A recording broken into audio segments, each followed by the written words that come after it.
ಕರ್ನಾಟಕ ರಾಜ್ಯ ಸರ್ಕಾರಿ ಪಡಿತರ ವಿತರಕರ ಸಂಘ ಬೆಂಗಳೂರು ಶ್ರೀ ಕೆ. ಎಚ್. ಮುನಿಯಪ್ಪರವರು ನೂತನ ವರ್ಷದ ಕ್ಯಾಲೆಂಡರ್ ಬಿಡುಗಡೆ ಕಾರ್ಯಕ್ರಮ ಸಮಾರಂಭ.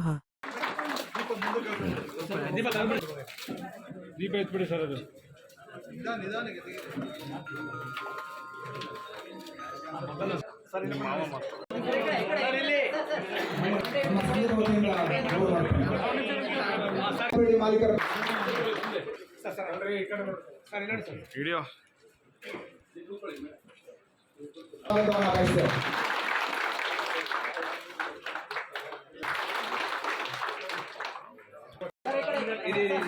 ಸರ್ ಹಂಗೆ ಹತ್ರ ಬಿಡಿ ಸರ್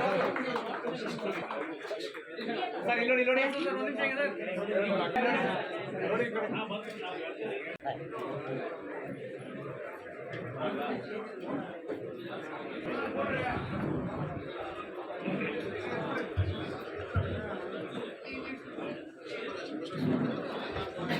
ಮತ್ತೆ ಕೊಪ್ಪಳದಲ್ಲಿ ಕೊಪ್ಪಳದಲ್ಲಿ ನಮ್ಮ ಮಲ್ಲಾಪುರ ಇರ್ಬೇಕು ನೋಡಿ, ಇಲ್ಲಿ ಆಲಯ ಮತ್ತೆ ಕೊಪ್ಪಳದಲ್ಲಿ ಸ್ಟೇಟ್ಮೆಂಟ್ ಕೊಟ್ಟಿದ್ದೀನಿ.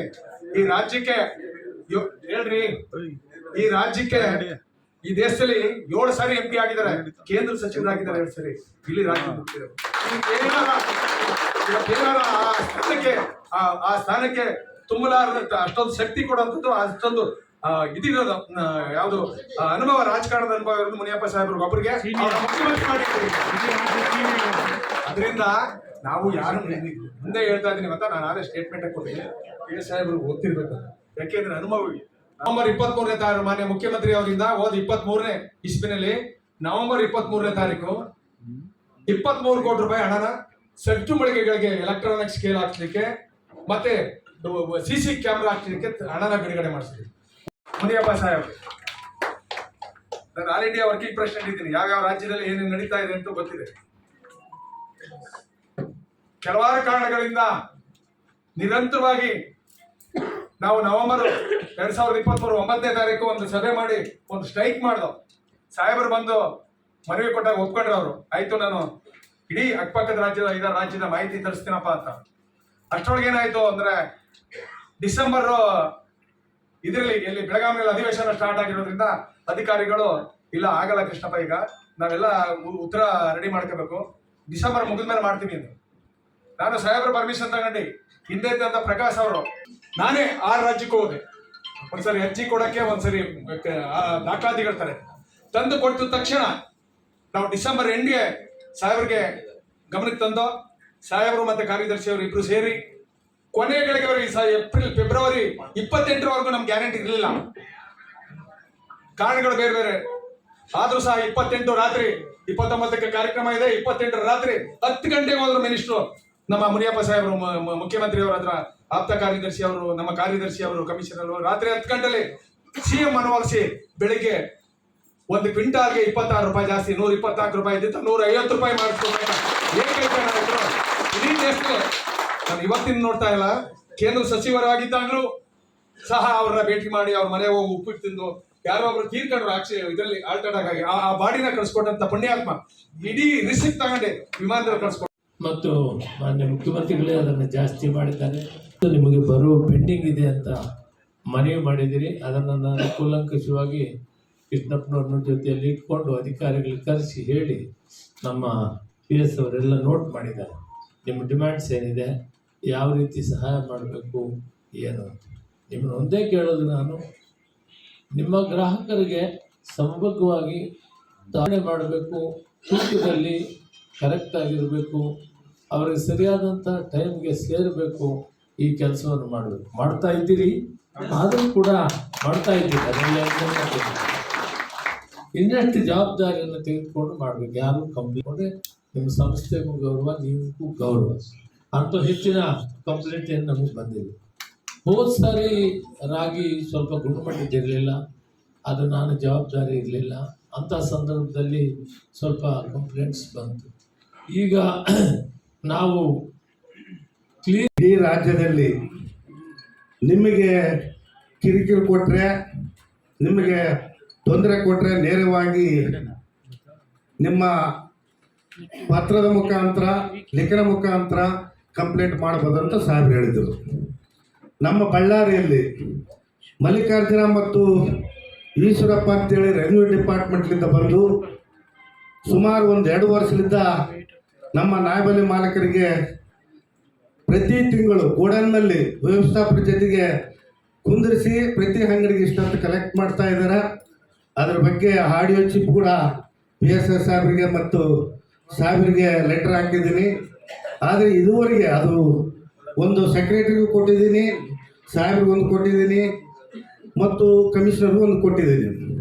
ಸೊ ದಯಮಾಡಿ ನಾನು ಹೇಳೋದೇನೆಂದರೆ, ಈಗ ನಾವು ಒಂದು ಗೌರವವಾಗಿರ್ತೀವಿ, ಅದ್ರ ಬಗ್ಗೆ ಪರಿಶೀಲನೆ ಮಾಡಿ ಅದು ಸರಿಯಾದ ಅವ್ರಿಗೆ ಶಿಕ್ಷೆ ಕೊಡಿ ಸರ್ ದಯಮಾಡಿ. ಯಾಕಂದರೆ ಈಗ 3 ದಿನ ಕೆಳಗೆ ಬಳ್ಳಾರಿಯಲ್ಲಿ ನಮ್ಮ ಮಾಲೀಕರ ಸಮಸ್ಯೆ ದಿನೇ ದಿನೇ ಹೆಚ್ಚಾಗ್ತಾ ಇದೆ.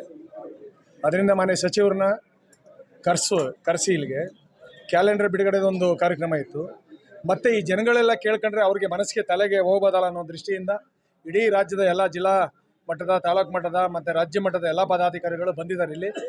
ಅದರಿಂದ ಮಾನ್ಯ ಸಚಿವರು ಒಪ್ಪಿದ್ದಾರೆ. ಈಗ ನಮ್ಮ ಬೇಡಿಕೆಗಳೇನು ಅಂತ 3 ಬೇಡಿಕೆ ಪ್ರಮುಖವಾದದ್ದು.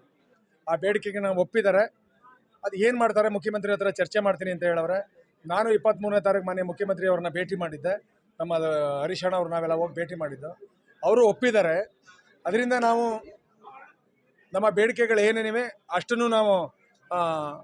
ಅಷ್ಟನ್ನು ಈಡೇರಿಸ್ಕೊಡ್ಬೇಕು ಅಂತ ಹೇಳಿ ಈಗಲೂ ಅವ್ರು ನೀವೇ ನೋಡಿದ್ರಲ್ಲ, ಪ್ರತಿ ದಿವಸ ಅವ್ರ ಜೊತೆ ಸಂಪರ್ಕದಲ್ಲಿ ಇದ್ದೀವಿ ನಾವು.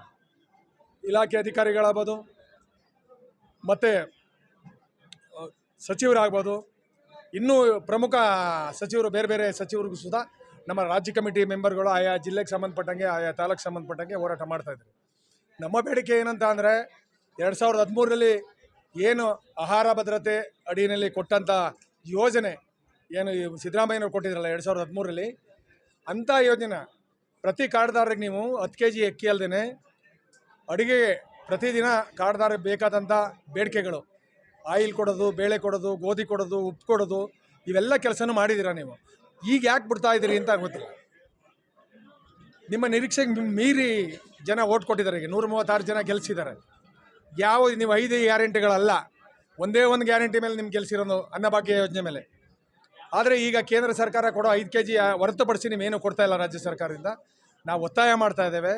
ಜನಗಳ ಟ್ಯಾಕ್ಸ್ ದುಡ್ಡಿದ್ದು ಮಾನ್ಯ ಮುಖ್ಯಮಂತ್ರಿಯವರು ಮನಸ್ಸು ಮಾಡಿ ರಾಜ್ಯ ಸರ್ಕಾರದಿಂದ ಏನು ಮುಂದೆ ಬರುವಂಥ ಬಜೆಟ್ನಲ್ಲಾದರೂ ಕಾರ್ಡ್ದಾರರಿಗೆ ದಿನನಿತ್ಯ ಬಳಕೆಗೆ ಬೇಕಾದಂಥ ಆಹಾರ ಪದಾರ್ಥನ ಬಿಡುಗಡೆ ಮಾಡಬೇಕು ಅಂತ ನಾವು ಒತ್ತಾಯ ಮಾಡ್ತಾ ಇದ್ದೀವಿ. ಕೇಂದ್ರ ಸರ್ಕಾರನೂ ಒತ್ತಾಯ ಮಾಡಿದ್ದೀವಿ ನಾವೀಗ. ಅದರಿಂದ ಮಾನ್ಯ ಮುಖ್ಯಮಂತ್ರಿಯವರು ಆಹಾರ ಸಚಿವರ ಜೊತೆ ಚರ್ಚೆ ಮಾಡಿ, ಹಿರಿಯ ಅಧಿಕಾರಿಗಳಿದ್ದಾರೆ, ಅವರು ಒಳ್ಳೆಯವರು ಇದ್ದಾರೆ, ನಮ್ಮ ಆಹಾರ ಇಲಾಖೆ ಅಧಿಕಾರಿಗಳು ಒಳ್ಳೆಯವರು ಇದ್ದಾರೆ, ಅವ್ರ ಜೊತೆಲೂ ಚರ್ಚೆ ಮಾಡಿ ಮುಂದಿನ ಅಧಿವೇಶನದಲ್ಲಿ ನಡೆಯುವಂಥ ಬಜೆಟ್ ಅಧಿವೇಶನದಲ್ಲಿ ಆಹಾರ ಪದಾರ್ಥ ಮತ್ತು ಕಮಿಷನ್ ಹೆಚ್ಚಳ ಮಾಡಬೇಕು ಅಂತ ನಾವೆಲ್ಲ ರಾಜ್ಯದ ಮಾಲೀಕರ ಪರವಾಗಿ ಒತ್ತಾಯ ಮಾಡ್ತಾ ಇದ್ದೀವಿ. ಏನಿಲ್ಲ, ಸಮಸ್ಯೆಗಳೆಲ್ಲ ಇದು ಮಾಡಲ್ಲ ಅವರು. ನಮಗೆ ಇನ್ ಟೈಮಿಗೆ ಕಮಿಷನ್ ಆಗಬೇಕು, ಕಮಿಷನ್ ಈಗಿನ ತೊಂದರೆ ಎಲ್ಲ ಹಾಕ್ತಾ ಇದ್ದಾರೆ. ಆದರೆ ಕ್ವಾಂಟಿಟಿನೇ ಕಡಿಮೆ ಬರ್ತಾ ಇದೆಯಲ್ಲ. ಕೇಂದ್ರ ಸರ್ಕಾರ ಕೊಡೋದು ಬಿಟ್ಟರೆ ಇವರೇನು ಕೊಡ್ತಾ ಇಲ್ಲ ರಾಜ್ಯದವರು. ಅದರಿಂದ ಕೇಂದ್ರ ಸರ್ಕಾರ ಕೊಡೋ 5 kg ಜೊತೆಲಿ ಈಗೇನು DBT ಮುಖಾಂತರ ಕೊಡ್ತಾ ಇದ್ದೀರಲ್ಲ ಹಣನ, ಅದು ನಿಲ್ಲಿಸಿ ಆ ದುಡ್ಡಲ್ಲೇ ಕೊಡಿ. ನೀವು 170 ರೂಪಾಯಿ DBT ಮುಖಾಂತರ ಕೊಡ್ತೀವಿ ಹಣನ ಅಂತಿರಲ್ಲ, ಅದೇ ಇದರಲ್ಲಿ ಒಂದು ಕಾರ್ಡ್ಗೆ 157 ರೂಪಾಯಿನಲ್ಲಿ ಆಗೋಂಥದ್ದು ಇದಿದೆ. ಒಂದು ಕಾರ್ಡ್ಗೆ ನೀವು 170 ರೂಪಾಯಿ ಒಂದು ಯೂನಿಟ್ ಕೊಡ್ತಾ ಇದ್ರು ಒಬ್ಬ ಮನುಷ್ಯನಿಗೆ. ಕಾರ್ಡ್ಗೆ 1 kg ಸಕ್ಕರೆ, 1 kg ಬೇಳೆ, 1 kg ಆಯಿಲ್ಲು, ಉಪ್ಪು ಇವು ಕೊಟ್ಟರೆ 150 ರೂಪಾಯಿನಲ್ಲಿ ಮುಗಿತದೆ. ಸರ್ಕಾರಕ್ಕೆ ದುಡ್ಡು 20 ರೂಪಾಯಿ ದುಡ್ಡು ಉಳಿತದೆ. ಯಾಕೆ ಆ ಥರ ಮಾಡ್ತಾ ಇದ್ದೀರಿ ಅಂತ ಗೊತ್ತಿಲ್ಲ ನನಗೆ. ದಯಮಾಡಿ ಮುಂದಿನ ಬಜೆಟ್ನಲ್ಲಿ ಆಹಾರ ಪದಾರ್ಥನ ಕಾರ್ಡ್ದಾರಿಗೆ ಏನು ಬೇಕು ಆಹಾರ ಪದಾರ್ಥನ ಕೊಡಿಸ್ಕೊಡಿ ಅಂತ ಮತ್ತೆ ಒತ್ತಾಯ ಮಾಡ್ತಾರೆ.